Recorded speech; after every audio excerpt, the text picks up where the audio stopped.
Hello, everyone, and thank you for standing by. Welcome to this ASM webinar on recent advances in automated scanning electron microscopy and its application to study steel inclusion content. I'm Vicki Burt, editor with ASM International, and we're glad you could join us. Today's presentation is part of the ASM webinar series, designed to provide information you could apply to improve quality, efficiency, and performance. This webinar series supports the needs of our members, customers, and the materials community at large. This series also supports the outreach needs of the leading corporate supporters of ASM and its affiliate societies. The sponsors of today's webinar is Tescan USA. Tescan is a renowned supplier of focused ion beam workstations, scanning electron microscopes, optical microscopes, and micro-CT. Tescan's innovative solutions and collaborative nature with its customers have won it a leading position in the world of nano and micro technology. We're proud to have Tescan on board for today's webinar. Before we begin, let me mention a few housekeeping issues. If you're having technical difficulties in joining the GoToWebinar session, dial 877-582-7011. All participants will be in a listen-only mode during the presentation. Feel free to submit written questions at any time by using the Q&A window located in the upper right corner of your screen. Click the question mark button to open the Q&A window, type your question in the box at the bottom, and click the send button. We'll answer as many questions as we can at the end of the webinar. We're proud to host today's webinar. For over 100 years, ASM International has served the materials community by providing scientific, engineering, and technical information, as well as education, networking, and professional development. We are happy to announce that registration for AeroMat 2021 and ITSC 2021 is now open. While we were looking forward to seeing everyone in person at this co-located event, the safety and well-being of our attendees and exhibitors is our top priority. As a result, both events are now pivoting to a 100% virtual conference and expo platform.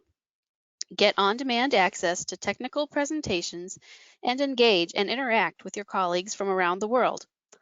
For more information and to register, visit aeromatevent.org or itscevent.org. With that, I'd like to introduce the instructors of today's webinar, Scott Story, Jack Mershon, and Gary Casuccio. Scott Story earned a degree in materials engineering from Monash University, Clayton, Victoria, Australia, in 1989. He began his career in the steel industry as a research engineer in the field of continuous casting at the Broken Hill Proprietary, or BHP, Research, Melbourne Laboratory in Mulgrave, Victoria. With the support of BHP, he received a master's degree and PhD in materials science and engineering from Carnegie Mellon University. He subsequently joined the BHP Project M strip casting development team. In 1999, he joined the Steelmaking and Casting Group at the U.S. Steel Research and Technology Center. Since that time, he has worked on various technical aspects of steel, secondary steelmaking, and continuous casting, with particular emphasis on analysis of inclusion content using computer-controlled scanning electron microscopy. He was the recipient of the AISI Medal in 2003 and 2006, and the AIST Richard J. Fruin Award in 2014. Jack Mershon has been an application at Tescan for 20 years, where he supports Tescan with product demonstrations, customer support and user training, as well as testing of new systems and software. Jack specializes in automated SEM applications, including the Tescan Integrate Mineral Analyzer and gunshot residue, using the Tescan Vega Tungsten Filament SEM, as well as the Tescan Mira and Clara FE SEMs. Gary Casuccio received a Master of Science degree in Physics and Atmospheric Science from Drexel University.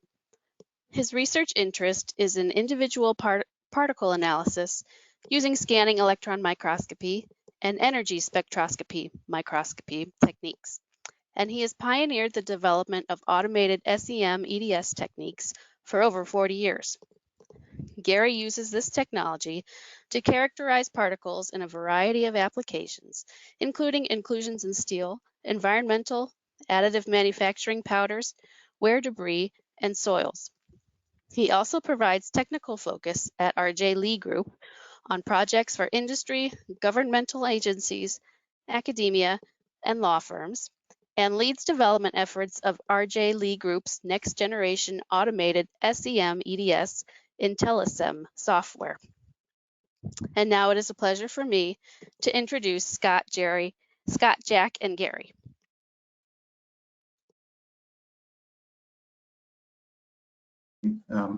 Is my screen visible now, Vicky? Just might double check. Yes, you're good. Great, good. Thank you, Vicky. And hello to everybody, and thank you for tuning in today. My name is Scott Story, and I'd like to give a brief description of 3 case studies where automated SEM inclusion analysis has helped uncover some very interesting fundamentals that directly affect quality, cost, and productivity of the steel producing process.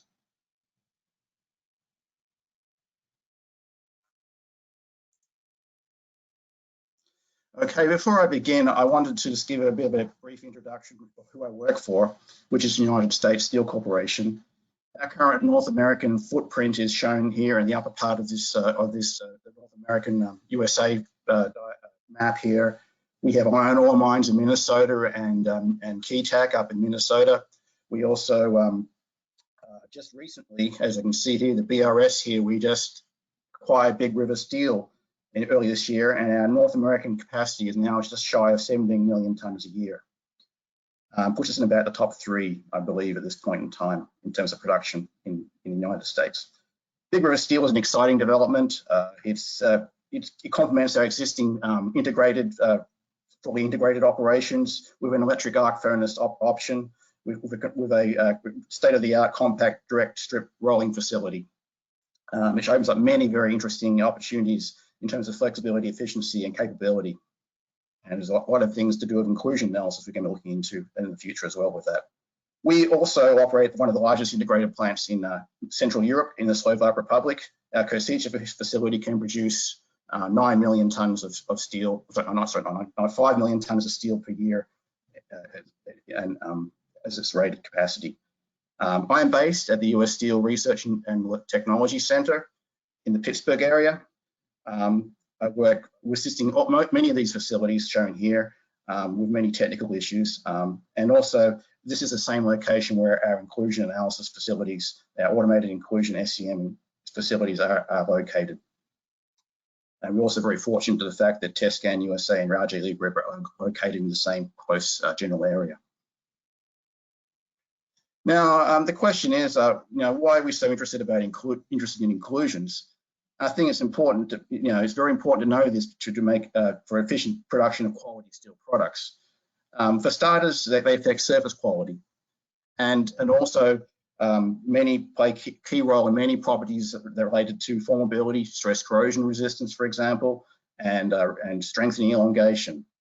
Secondly, when they build up in pouring refractories, shown here in the middle picture is a ladle to ton dish ladle shroud, which protects steel from the atmosphere. But when the buildup occurs inside the shroud, we lose area, cross-sectional area, and then we can basically choke off the process such that it's no longer sustainable, and we have to terminate earlier, resulting in big losses in terms of scheduled operation and return steel we have to reprocess.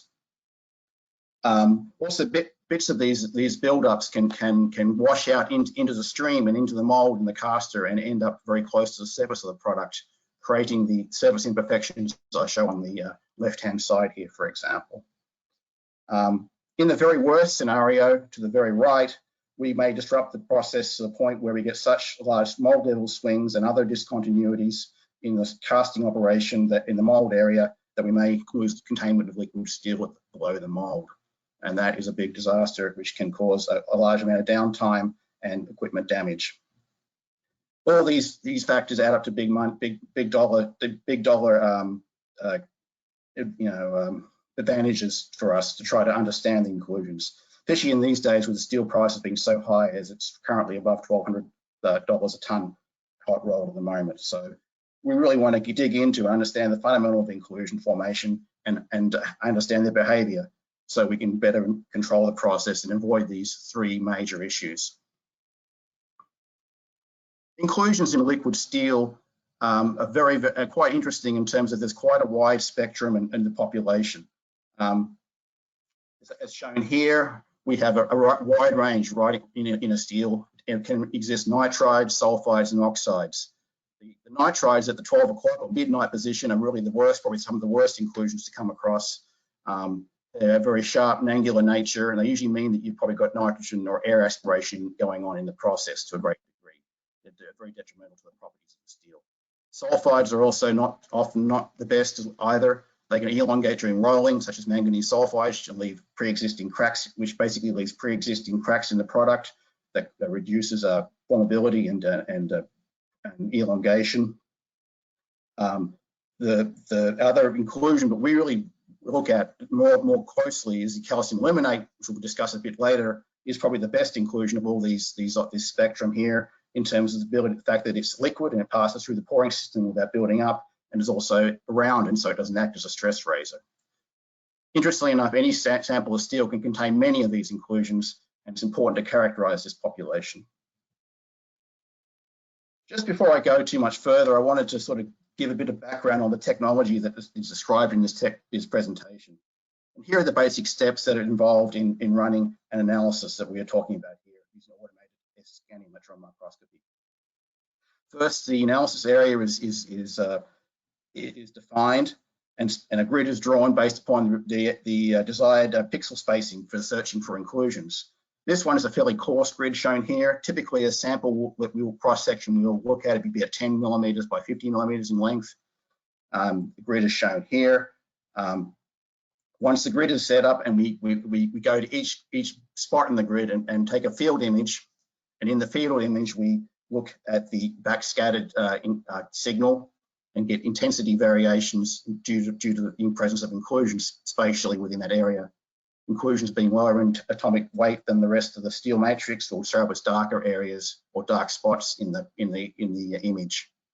From that image, we will go ahead and go to each inclusion or potential inclusion, check if it is an inclusion or just a void or a pit. If it's not a void or a pit, we'll collect the X-ray information shown here, take a picture of it, get X-ray information to get the chemistry of the inclusion, and then classify it as necessary. Typically, we take about 0.5 to 1 second per inclusion for our current equipment. New equipment we'll be talking about later can probably go a lot faster than this, but this is what we're running right at the moment. Typically, we repeat this process, go from point to point in that grid until we reach 1,000 inclusions. You can see we got almost about 50, 60% through that. Oh, sorry, not quite, a bit more than that, maybe 80% through that sample before we reach that 1,000 inclusion limit. So the software that we use to look at this, to collect this information in our facilities is based on the RGLE Group's IntelliSEM software platform. The beauty of this software is it requires very minimal interaction from the analyst. Even someone like me who is not minimal amount of training can run it. I enjoy running the samples. It's very easy to get it set up and running in very short order. The software does automatic focus, auto contrast and brightness is set up. It assures that we get very uniform analysis. Sample to sample comparisons are very accurate and can be very confident there's a difference when you see one in analysis results. Once the sample is run, we have a software package or called the IntelliSEM Workbench for offline review and visualization of the data. I like to look at that after we've run some samples because it gives you an idea of what's in that sample and where to start looking and what to start analyzing for. We perform this analysis routinely in US Steel to evaluate inclusion content in a variety of issues that tend to center on productivity, cost, and quality. as I mentioned, 3 case studies we're going to talk about in brief in the following slides. This just gives you an idea of how the data is presented in the workbench. As I say, as important part as anything in any geology analysis characterization effort is post-processing is extremely important.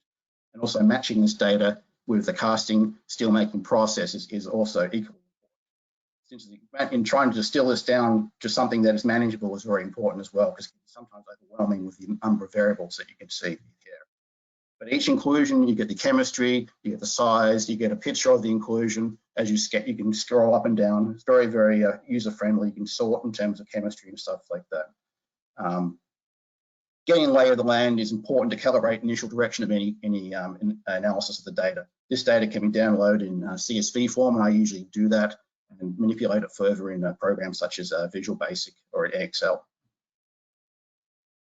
So our typical process that we go through when we do it, we analyzing an inclusion problem or issue, we will firstly collect samples, and these samples typically for a lot of cases are liquid steel samples we collect in the casting and steelmaking process from the ladle, from the caster tundish, from the mold of the caster. We can also in some cases take samples, intermediate samples, product samples such as hot strip mill, hot band samples, or final product samples as well. Section those samples, and then we polish them in an automated polisher, Struers Prep-O-Matic we have in the lab. We run that quite consistently. We've run that very well as well. It's been a very handy tool to have to help speed up the analysis of the samples. Then we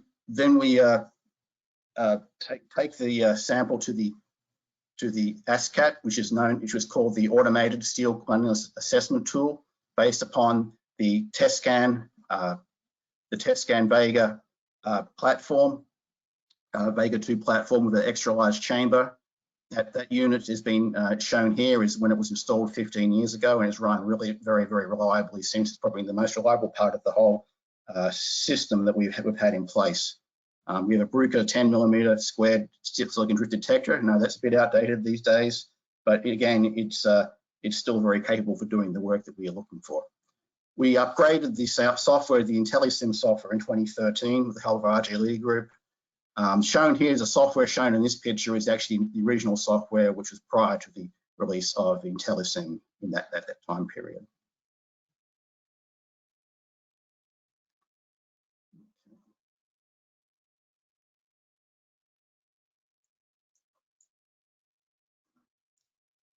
Sorry, just 1 second, please.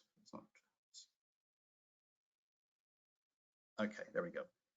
The sample, this shows the picture of the sample holder that we use to analyze the samples. We can mount the samples in this holder. We mount them unmounted generally to save time in terms of preparation time, and we can put 14 samples in at one time. You can see the brightness and contrast standard that is used to set up the initial analysis parameters when we start a run, and the 14 samples will take roughly 8 to 10 hours to run in general. So we can set up an overnight run quite easily and come back the next day to review the results.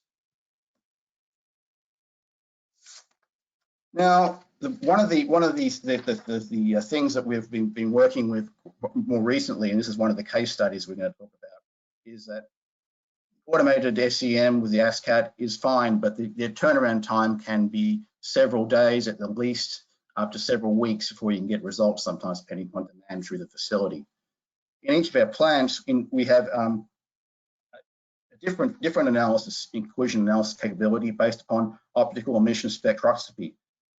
With every channel that's shown here, when you spark a sample, you typically for each burn in an optical emission spectrometer, you do 2,000 sparks. The first 500 sparks are discarded as you condition the sample, where you collect information from 500 to 2,000 sparks. For each channel, you can collect the intensity of the emission from the sample. And when you hit an inclusion, you get a higher intensity signal, which you can detect. And so by counting up these peaks that you see, and also maybe looking at how high the peaks are, which may be affected by the size of the inclusion, you can get an assessment of the inclusion content for different inclusion types. You can also measure inclusions containing calcium, magnesium, and titanium, looking at those channels at the same time. Typically, this analysis has been around for some time. It's the main issue is trying to understand what parameters are important to characterize the inclusion population. It certainly is not a replacement for a NASCAD or automated SEM, but it certainly can be considered maybe a complement, a very good complement, because you can run a sample of liquid steel that you've collected within about 5 minutes and have an idea of what inclusions you have in that steel. So we wanted to understand how accurate this technique is and how it can be used in the actual steelmaking and casting processes at our USA facilities. So just some major points. There's no doubt that inclusion analysis, it continues to evolve very, very dramatically as technology improves and new techniques are developed, new software is developed. The most informative inclusion analysis is when you collect size and morphology information combined with the chemical composition, and that is provided by the ASCAT.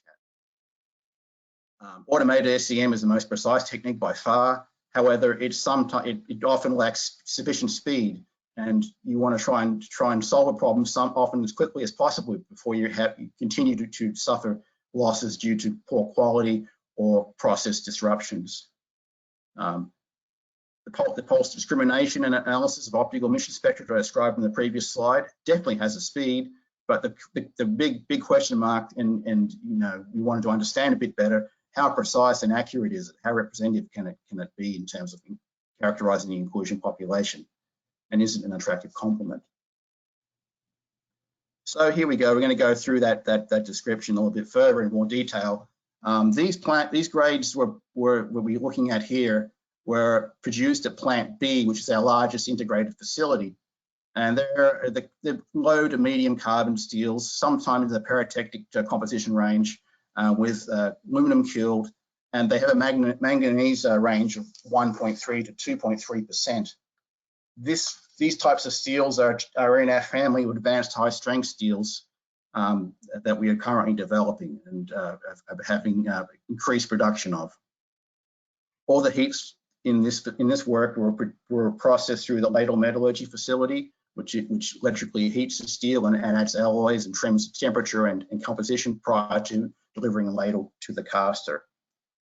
Sulfur specifications, they were 0.1% and down, and a few heats were ultra low sulfur at the end of this example at 0.002 sulfur, 8% sulfur. To get to that sulfur level, we adjusted our secondary metallurgy practices to meet those requirements. The PDA OES analysis that was performed on the samples that were collected were done with a Thermo Fisher ARL iSpark 8860 OES equipped with the Spark DAC capability. So this is the first result here, first major result that we looked at. The inclusion type we're talking about here are the alumina magnesia spinels. And these inclusions are interesting in the point of view that they can often promote clogging in the caster by binding together the aluminum oxide inclusions in the pouring system at the caster. In this class, we've got magnesium greater than 5 weight%, and aluminum and oxygen in that inclusion class. So it's a certain class that we've defined in the ASCAP IntelliSEM software. On the y-axis, we have the number of PDA OES magnesium inclusion spikes or peaks per burn. And as you can see, the correlation is quite impressive. The higher the concentration of these inclusions as analyzed by the ASCAT, the higher the number of magnesium peaks we detect per burn. And it gives us a great deal of confidence that we can monitor these population of these inclusions in a more close to real-time situation where we can make adjustments more quickly and avoid issues that we may run into with having excessive spinel inclusion concentrations in the inclusion population. Now this is a fairly detailed slide, I understand. It shows you caster process data from production of a sequence of heats, K through U, for various process variables, casting speed shown here in the darker line here. The pink line is the width, drops a little bit. The stopper rod, which controls the flow from the tun dish to the mold and it tries to maintain a constant mold level, is shown here. And you can see that there is a definite buildup of the stopper rod and washing out going on periodically. It builds up, washes out, and when that washes out, that's wash out of inclusion buildups into the mold and may cause quality issues. The mold level also tends to react react to these washouts, and you get spikes in mold level as it tries to reassume control of the stable mold level. On the right-hand side, we have the ASCAT analysis given in terms of Spinel inclusions of different magnesium contents for 3 different classes. I've binned into 3 different class of concentration for magnesium, and the blue bars are the PDA OES peaks that were detected through the spark data analysis. As you can see, generally we've seen a fairly decent population of these inclusions, and they are most likely causing the clogging we are seeing. The best heat out of the sequence is probably heat R, and you can see here that during heat R we're getting much less in terms of buildups and washouts are kind of dropping away a little bit, which gives us confidence that reducing the spinels would help us with that. Unfortunately, in this sequence, we reduced 3 heats at the end of the sequence with ultra low sulfur, which promoted the formation of spinel inclusions. And we saw that both in the PDA-OES analysis and the ASCAT analysis, inclusion analysis. When this occurred, we started to get even more significant clogging and washouts. You can see several drops in cast speed here due to break alarms that we believe we may be in danger of losing containment below the mold. We slow down for that. In the end of the day, the clogging got so bad that the disruption caused a loss of liquid steel containment, and it shows you an example what sort of appearance of the slab would be under the mold where the steel has washed out, leaked out, and would be coating all the mechanical components below the mold. Requires replacement of parts of the machine, and this one caused a 16-hour downtime to repair the damage. So it gives us confidence through the ASCAT and the automated SEM that we can use this PDA-OES to monitor our process and try to avoid these types of situations.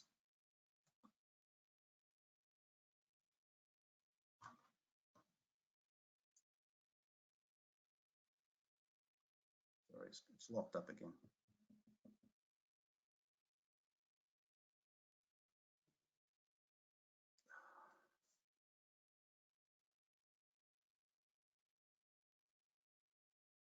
Just 1 second. Sorry about this, people.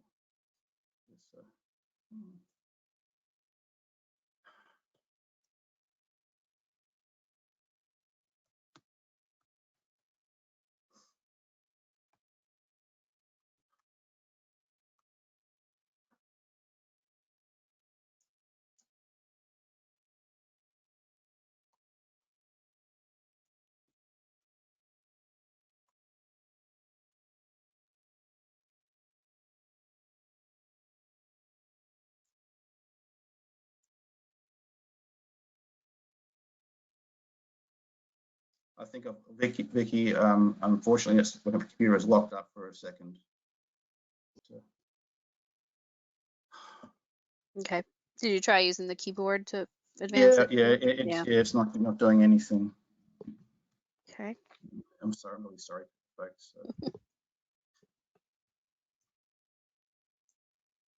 I can move the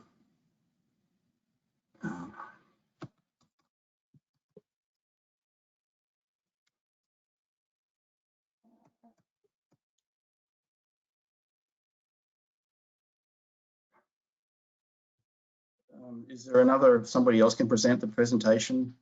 I'm really sorry about this. My computer's completely locked up. I wonder if Jack is ready to, if you could jump in while he's restarting his computer. Okay, then we'll press presenter rights over to you, Jack. Yes, please. Thank you. Just a second. Right. This is Jack Mershon. I'm an applications engineer for Tescan USA. I was going to talk after Scott finished his applications. We'll give him a minute to deal with that. I just wanted to go over who Tescan is and a little bit about our history and products. Tescan was founded 30 years ago in 1991 in the Czech Republic. We've been developing scanning electron microscope, focused ion beam workstation, and now micro CT technology since then. And we have a number of things that we were leaders at, introducing the first plasma focused ion beam workstation, first integration with top SIMs on the focused ion beam workstation, and first integration with Raman microscopy and scanning electron microscopes. Tescan has installed over 3,000 SEMs and focused ion beam workstations and micro CTs worldwide in over 80 countries. This is how we got there. Tescan started out upgrading analog SEMs from the 80s and 90s, and we shipped our first microscope, the Vega 1, in 1991. We introduced our second generation in 2004, and that included our first field emission microscope.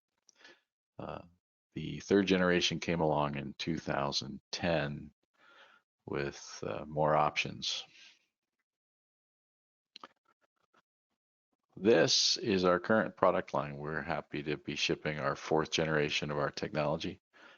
It includes conventional thermal emission SEMs, several different offerings of field emission SEMs, several special products for automation and other tasks, including the Raman integration, ultra-high vacuum FibSem, and a full line of focused ion beam workstations on the bottom, both based on gallium focused ion beam and xenon plasma focused ion beam.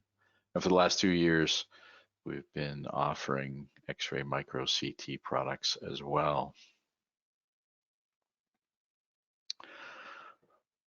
So at the end of Scott's slides, he'll tell you that he's about to receive a brand new Tescan Clara. This is our bright beam ultra high resolution field emission microscope, and this will be the basis of future inclusion analysis at US Steel as well as other characterizations. And that's going to take the analysis of their inclusions from the micron size down to tens of nanometer size, all under automatic conditions.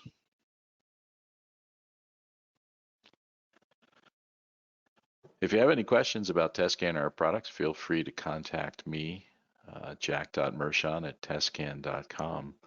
I'd be happy to get you in touch with the right people to answer your questions. Vicky, maybe you can pass it over to Gary Casuccio at RJ Lee and let him present IntelliSEM. Or unless I saw Scott, are you back on? Are you able to get back in? Yeah, I can try again. I think You want to try again? Okay, we'll pass presenter rights back to you, Scott, then. Thank you. So you can continue your thought. Sure, thanks. All right, we'll get back to the presentation. I'm going to skip a few slides to try to save a little time. This is showing calcium treatment that we do on many of our higher quality grades of steel. Calcium aluminum ratio that we can calculate with the ASCAT is a very important parameter because it defines whether the inclusion is a liquid at steelmaking temperatures. To the left side where plugging is shown, the inclusions are solid at steelmaking temperatures and will clog the caster very rapidly. You may not ever get a heat of steel out of the ladle with that kind of modified inclusion population. Going on the other side, the higher ratio above about 0.8, we get into issues where we erode the alumina-based refractories we use to control the flow and protect the steel from the atmosphere. There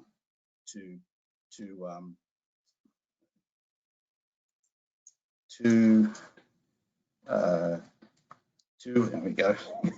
to see how this compared, the ASCAT was run on several samples, and the SparkDat also produces a parameter called the calcium aluminum ratio, and we can see here an excellent correlation, and therefore we can use the very rapid SparkDat analysis to understand if our inclusions are properly modified and safe for casting. I'm going to talk very briefly. We also see issues with surface imperfections and tubular products. Usually underlying these surface imperfections, there are large exogenous inclusions that have been trapped in the shell during initial solidification. Interestingly enough, when we did ASCAT analysis to understand where these inclusions came from, it was the micro-sized calcium sulfide inclusions that were the culprits in this case. When we had a high concentration, we see a very high rate of these rejections on the left-hand axis here.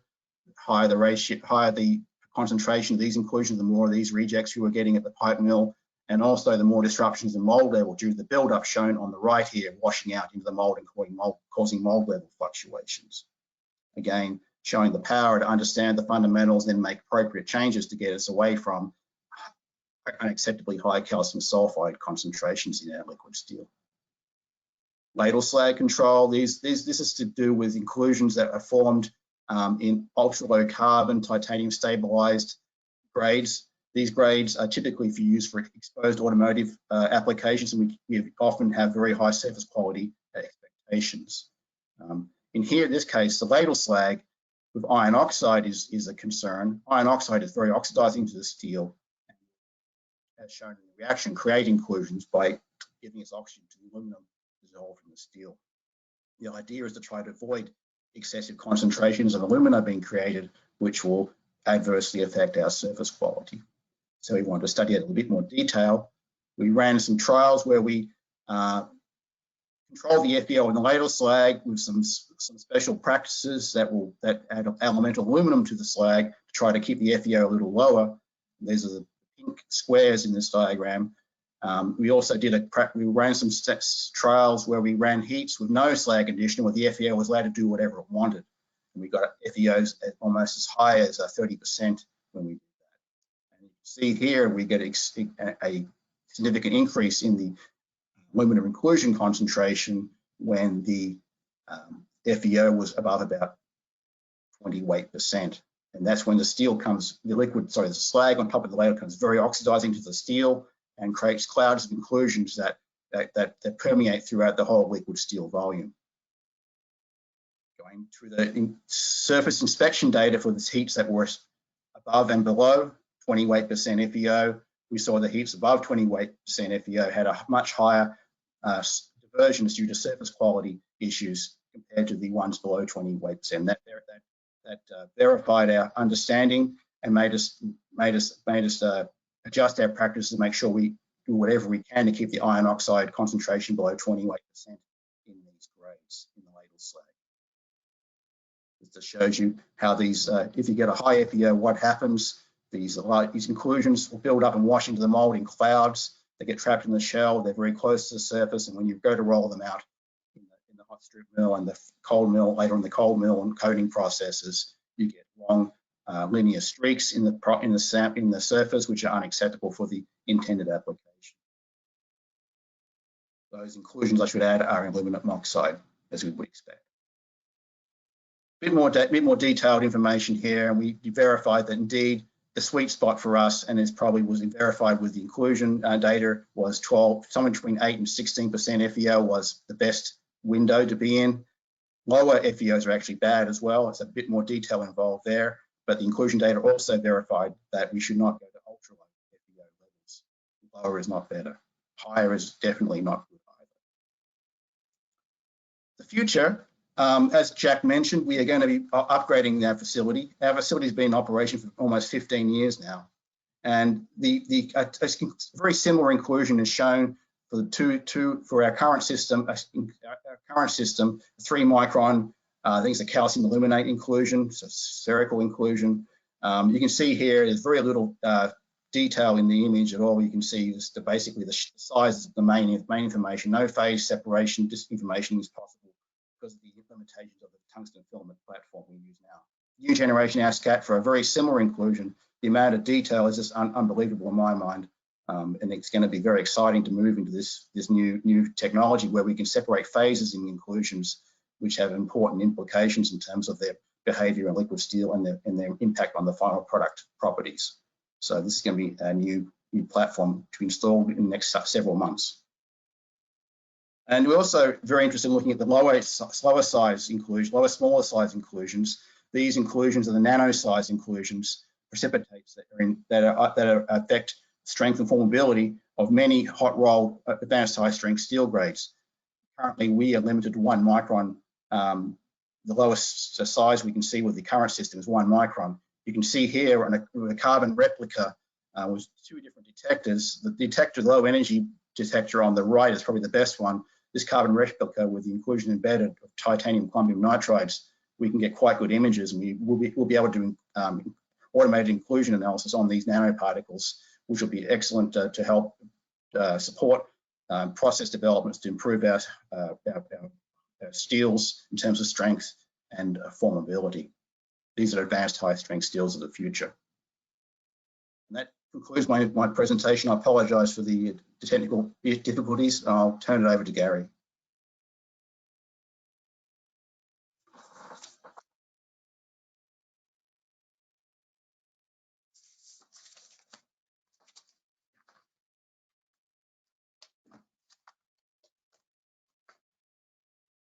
Thank you, Scott.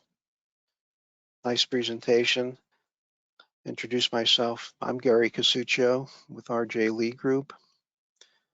We're involved in the development of and evolution of the IntelliSEM technology, but we're basically a scientific consulting firm.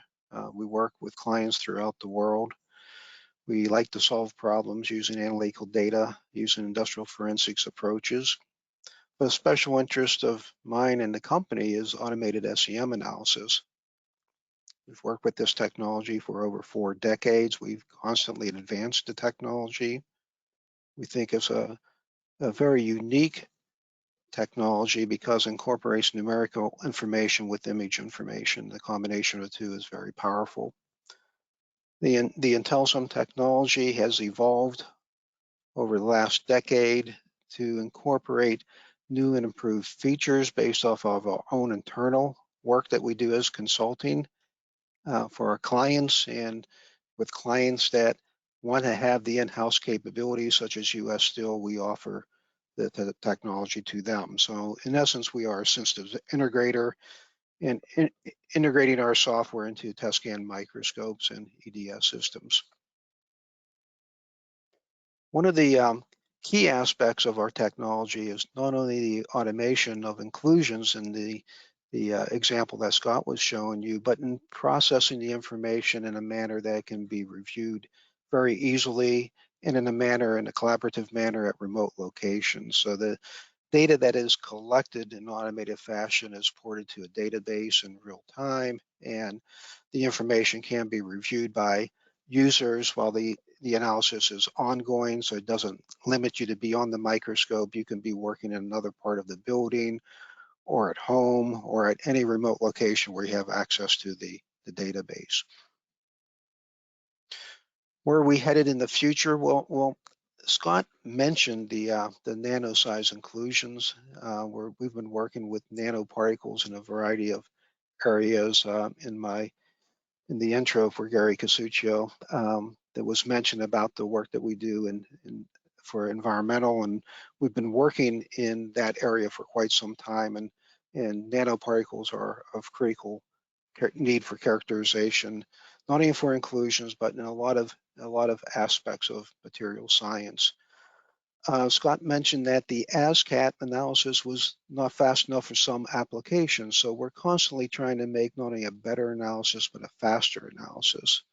Hopefully someday we'll be at a real-time analysis. Not there yet, but that's always been a dream of ours.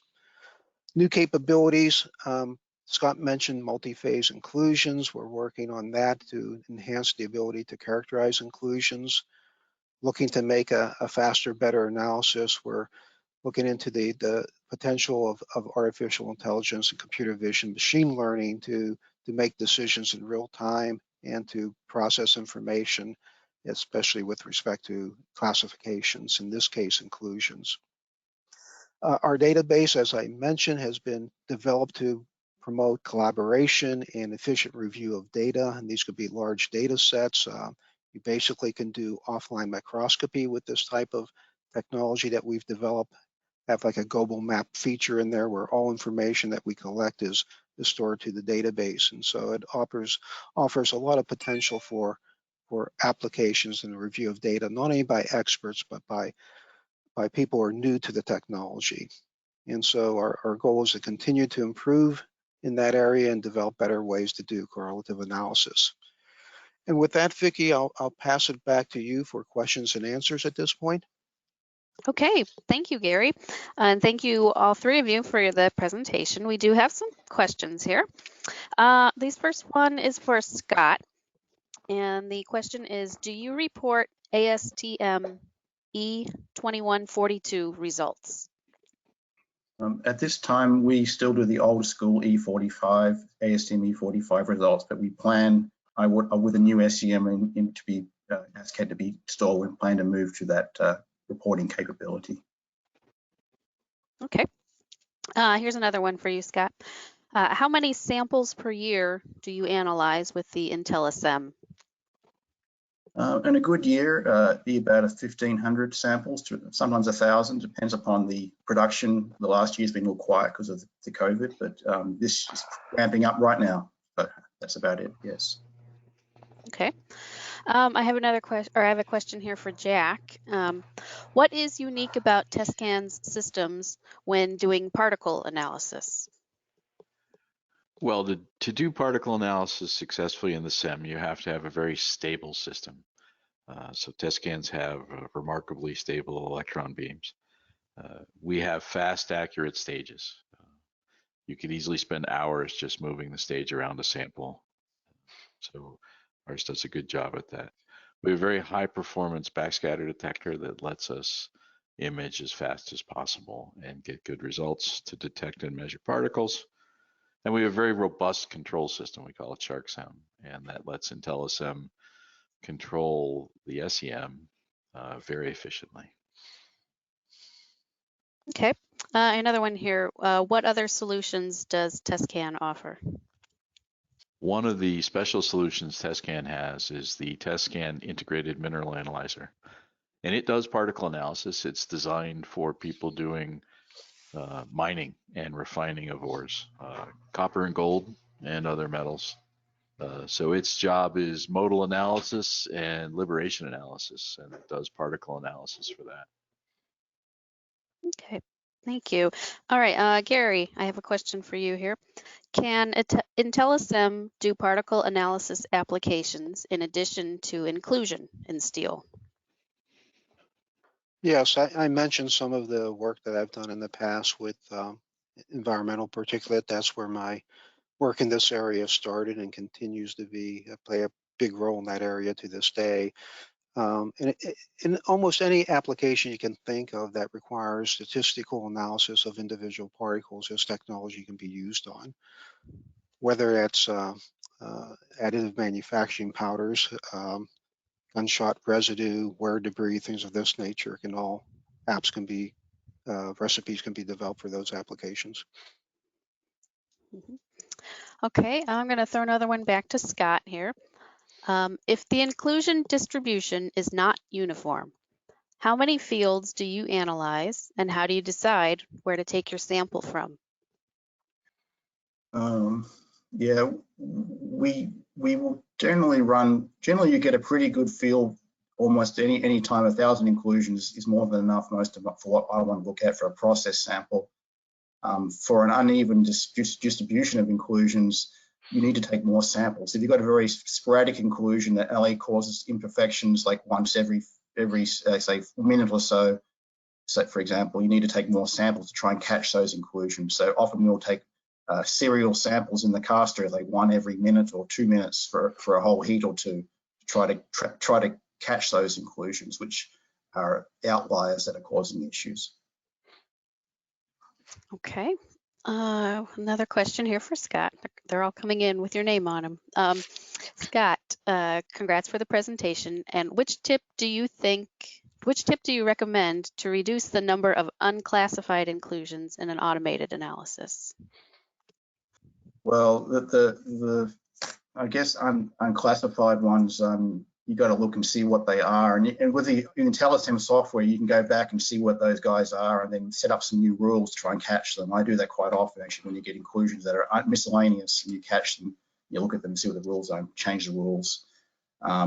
Unclassified inclusions can also be poor sample preparation too. So you can be very, very meticulous with your sample prep to keep residue and artifacts from the sample surface as well, to try to make sure you don't get going down the wrong path on an analysis. Okay. This person wants to clarify that you said ASCAT can analyze steels even in their molten state? Oh no, that I mean, no, you mean we're taking samples in a small sampler that solidifies liquid steel in a little die cast mold. That's not liquid, so yes. Right. Okay. What is the minimum size that you consider as an inclusion, and what is the resolution in this technique? Whoa, I think it might be a question for the other folks on the.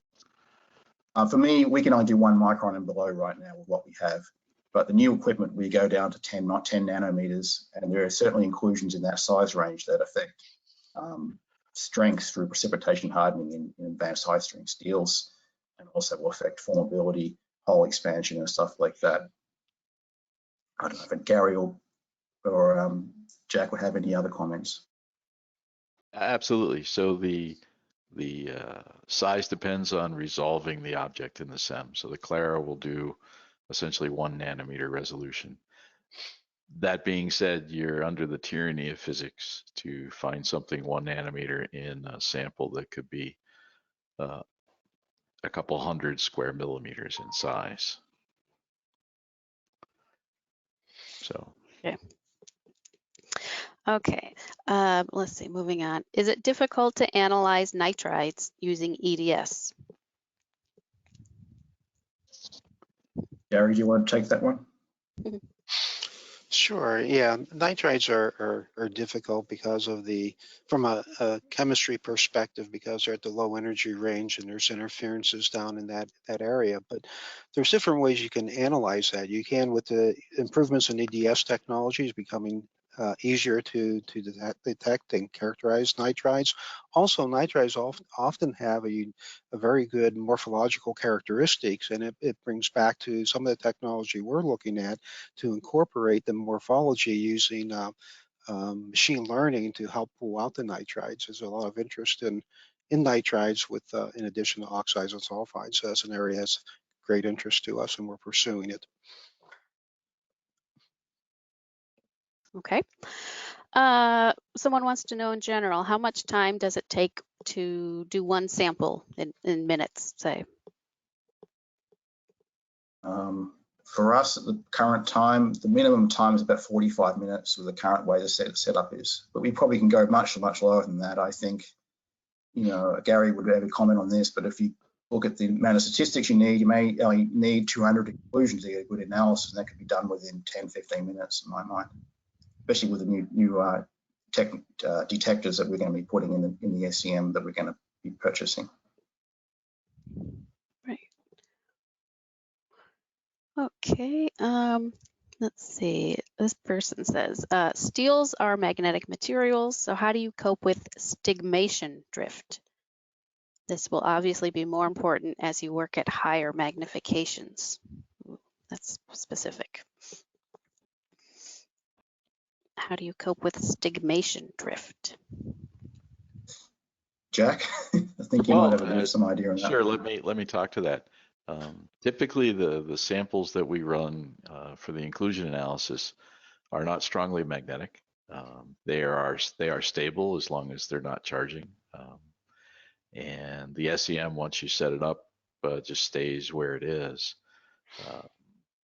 But there are some aspects of being able to go really fast. So if you go to a field of view and image it extremely quickly, detect the particles and measure them, if you have drift, there's very little drift in the time frame you need to do that. So the faster you go, the better in some ways. Okay, and then I think I have one last question here. Can you Let's see. Can you threshold to detect high Z and low Z inclusions in one analysis? And I'll jump in on that one. And the answer is yes. The IntelliSEM has that capability, and we use it as needed for the application. Okay, you know, one question just jumped in here. When you're talking about related to magnetic samples, is this an immersion lens SEM? This is Jack. I'll answer that. The Clara is not an immersion lens SEM. It's a field-free imaging environment. It has a combination objective and internal beam deceleration or beam boosting column.